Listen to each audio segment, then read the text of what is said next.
Hi everyone, this is Vic, and great to see you once again on this tutorial. In this video, I'm going to be showing you two simple fills. Let's get to it right away. So if you see on the diagram, if it says R, it's for right, and L is for left, and K is for kick. You do not have to be stifled. These are just my creations, my ideas. You can create your own because you have got these stickings. So since you got your stickings, you can move around any way you like. You can even change the right to a left or left to the right. It does not matter, right? For the purpose of this video, I'm going to show you what I have got. Let's get to it right now.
All right, everyone, we have come to the end of this tutorial. Sad to let you go, but nevertheless, we have got two extra fills in our pocket today.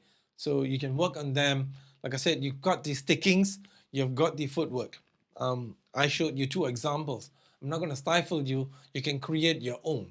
If you do have your own creative ideas, do share it with me in the comments section below.